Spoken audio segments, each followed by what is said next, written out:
જય સ્વામિનારાયણ। આજના દર્શન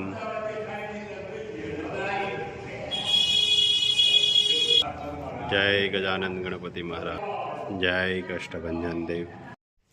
ગુડ મોર્નિંગ, જય સ્વામિનારાયણ, જય શ્રી રામ, જય શ્રી કૃષ્ણ, જય માતાજી, ઓમ નમઃ શિવાય, સત્યમેવ જયતા, સિદ્ધેશ્વર મહાદેવની જય। જય સ્વામિનારાયણ। જ્યારે જ્યારે લોકો તમને ફૂટબોલ સમજીને કિક મારે છે ત્યારે એ લોકોને ખબર નથી કે એ લોકો તમને ગોલ તરફ લઈ જઈ રહ્યા છે। જય સ્વામિનારાયણ। નવી કાચરી હવે હુકવવાની ચાલુ।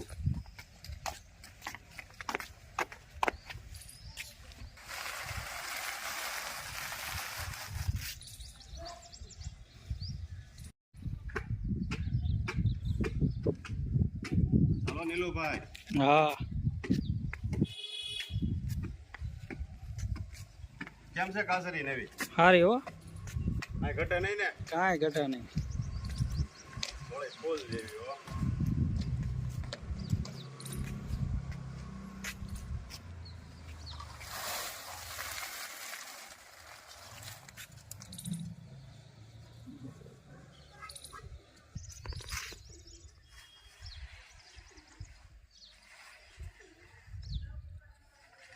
કપાળેથી હુકવવાનું કામ ચાલુ।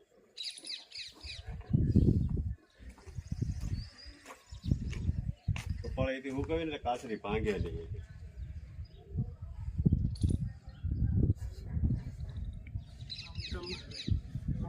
એક એક કઈ હુકવી દે, 20 કિલોના ગાણવા નીકળે। એક એક હુકવવા બેવી તો હાંજ પડે। કાનેલુભાઈ, હા, ઘનશ્યામભાઈ આવી ગયા તો પાણી વાળાઈ લાઈટ નહોતા ને તોય પાણી વાળવા ગયા। કા ઘનશ્યામભાઈ? હાથે મોટર ફેરવતો હતો, વગર મોટરે હાથે ફેરવતો હતો કઈ। એમ કે તાલું મશીન સારું કે નહીં આપણું? નહીં ચાલુ કરવું હોય તે ત્યારે થાકી ગયો હોય ને એટલે વાળી જશે ને બે કે હાલો નહીં કે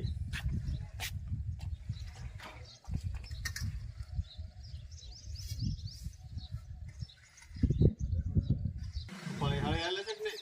હા, હારી હાલે છે।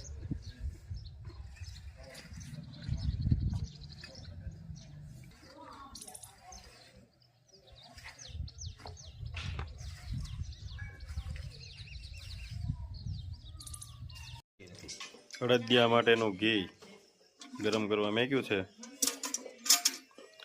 લોટને મોણ દેવાનું ઘીથી અને માવો ખમણાય છે। ગુંદ તળવા નાખી દીધો છે। ગુંદ તળાઈ રહ્યો છે મસ્ત। આ લોટ શેકવા નાખી દીધો છે। લોટ બ્રાઉન થાય ત્યાં સુધી શેકાવા દેવાનો છે। શેકાય એમાં માવો નાખવાનો છે। માવો અને લોટ બે શેકાઈ જાય કમ્પ્લીટ।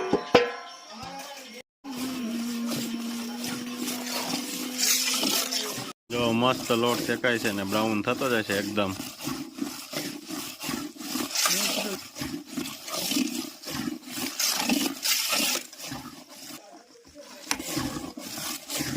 લોટ શેકાઈ ગયો ને એકદમ બ્રાઉન થઈ ગયો છે। હવે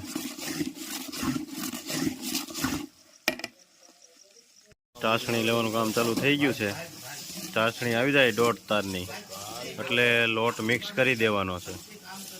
એમાં લોટ નાખી દીધો, કાજુ બદામ મિક્સ કરી દીધું બધું।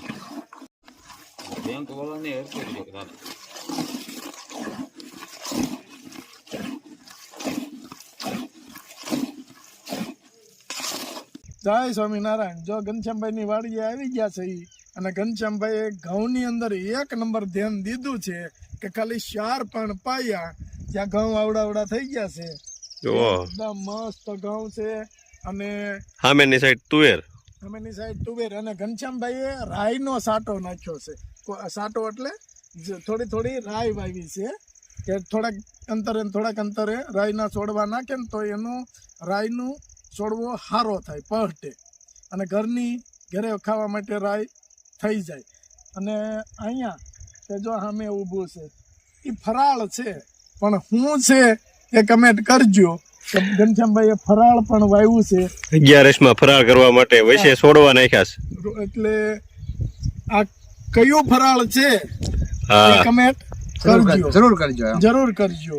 અને જોઈ લો આ ઘનશ્યામભાઈ ના ઘઉં છે પણ ઘનશ્યામ થુમડે પીડ્યા છો ફૂટ હારી છે જોરદાર ફૂટ છે. ઘનશ્યામભાઈ તમે બોલાવ્યા તા હું અમને? તમને બોલાવ્યા છે ધાણા મેથી અને મૂળા લેવા માટે. વાહ ભાઈ વાહ લે. અને હવે ગાજર છે, ગાજરની વાર છે થોડીક. હા પછી અત્યારે ધાણા મેથી મૂળા અને રીંગણ. વાહ ભાઈ વાહ ભાઈ વાહ. આ તો પછી તો હવે અઠવાડિયાનું બકાલું નહીં લેવું પડે. ધાણા મેથી ને મૂળા તો અને રીંગણ. તો એક દી અહીંયા આપણે પ્રોગ્રામ કરવો જોઈએ પ્રોગ્રામ કરી નાખીએ એક દિવસ અહીંયા. ભજીયાનો. ધાણા અને મેથી જ છે. હા ઓર આપણે મરચી વાવી છે થોડીક એટલે મરચા થકવાની જે લેવા દાવા આપણે તેલ અને લોટ લઈને આવવાનું. આપણે કે અમારે લેવા આવવાનું ધક્કો નહીં મરચી એટલે જો કે મરચી ને એવું વાવ્યું હોય તો કોઈ વાડીએ આવ્યું હોય તો એ ખેડૂતનો તો નિયમ જ છે આવો ને ખાઓ. હા અને બળતણની તો ઉપાધિ નથી આપણે. હા ધોમ પડ્યું છે પાર જ નથી. હવે ઘનશ્યામભાઈ આજે કાલે પાણી પાવું છે ને હાલ સવારમાં કાલે સવારમાં પાછું 5મું પાણ. ઘનશ્યામભાઈ ઘઉં કેટલા દીએ કેટલા પાણે પાકે? 10 પાણ પાવાના. કાલે 5મું પાણ પાય છે તે આવડા થઈ ગયા છે પણ મારા ખ્યાલ પ્રમાણે આ ફેર 10 પૂરા નહીં પાવા પડે. કદાચ તો નવ પીવે પછી. હા ઠંડી કેવીક લાગે સવારમાં? ઠંડી તો લાગે જ ને. અરે બાપા હાથ હોતે આ બધા ઠરડાઈ જાય. ઝાકળ જો આ છોડવો છે નજીક થી તો એ બતાવી દેવી ફરાળનો. આ રાયની જેમ સાટો જ નાખ્યો છે પણ આખા વરનું ફરાળ થઈ જાય કા ઘનશ્યામભાઈ? હા અને ઘઉં હા ઘઉં થોડાક મોટા થાય ને અત્યારે તો જો કે નથી વાંધો આવતો. આપણે સાપ ને એ બહુ ઓછું નીકળે છે નહીતર ઘઉંની અંદર ઘઉંલો સાપ હોય એને આપણે અહીંયા ઘઉંલો સાપ હોય અને બહુ મોટો સાપ હોય. ઘઉંલો સાપ પીળો એકદમ પીળા કલરમાં આવે અને મોટો સાપ આવે એટલે ઘઉંની અંદર એવા પેલા બહુ થતા ને આવતા સાપ પણ હવે તો બહુ ઓછું થઈ ગયું છે સાપ. હશે તો બતાવી દેવું આપણે ક્યાંક કા ઘનશ્યામભાઈ મળશે તો. તો ફોન કરે છે. ગાજર અહીંયા ગાજર નાખ્યા છે એમ ને? હા ગાજર ને મૂળા. ગાજર ને મૂળા. વાહ હાલો ઘનશ્યામભાઈ તઈ જો મૂળા હાઈ ક્લાસ થઈ ગયા. હું વાત છે ઘનશ્યામભાઈ? ઘનશ્યામ એક હારો અહીં છે. થઈ ગયું? જો ઘનશ્યામભાઈ મૂળા ખાવા બોલાવ્યા છે. વાહ જો આ એક ધાણાનો કેરો કર્યો છે ઘનશ્યામભાઈ અને અહીંયા ફરાળના છોડવા છે. આમાં ગાજર થાય ને તો હવે મૂળા તો થઈ ગયા હવે ગાજર અને આ મેથી થાય એટલે ભજીયાનો પ્રોગ્રામ કરી નાખો છે હરગવાની નીચે હો. હા મેથી જમાવટ વાળી થઈ ગઈ છો. ધાણા અને લાઈટ વહી ગઈ તો સવારમાં આવશે ને હવે ટાઈમ 5 વાગે પૂરો. મૂળાના પાન ખાવાનું ચાલુ કરી દીધું. પથ્થરી ન થાય એનાથી. એ પાછી કોઈને નહીં ખબર હોય. હા મૂળાના પાન ખાવા એટલે પથ્થરીનો સમસ્યા હોય એ દૂર થઈ જાય છે. અને એકદમ નરવા છે કોઈ પણ જાતનું કાંઈ પણ જીવાત નથી. અને આપણો તો સૌરાષ્ટ્રનો નિયમ છે વાડીએ કામ કરતા હોય ચાલુ કરી દેવાની ભૂખ લાગે. હા જો આ ઘનશ્યામભાઈની અમારે વાડીએ રીંગણી છે અને ઝીણા રીંગણા આવ્યા છે ભરીને શાક થાય એવા. અને ઓલી સાઈડ છે એ ઓળાના રીંગણા છે. ઘનશ્યામભાઈ હજી શાકભાજી થોડુંક નાખવું છો આપણે. આ બાજુ શું વાવ્યું છે? મેથી. મેથી. આમાંય મેથી નાખી છે એમ ને? હા ઓલી બેક સાઈડ. વાહ ભાઈ વાહ. હમણાં તો ઉપાધિ જ નહીં તમારે. બસ એક બકાલ ખૂટા હતા તુવેર ખૂટી હતા ધાણા મેથી થઈ ગયા. હા એક નંબર દેચી આપણો મૂળો હો ભાઈ.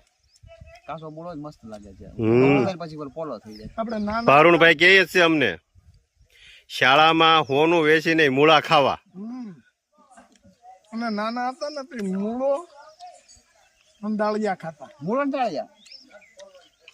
ગાજર એમ થઈ જાવ ઘનશ્યામભાઈ? ગાજર હજી વાર લાગશે. વાર લાગશે પણ મજા આવી છે. સ્વામિનારાયણ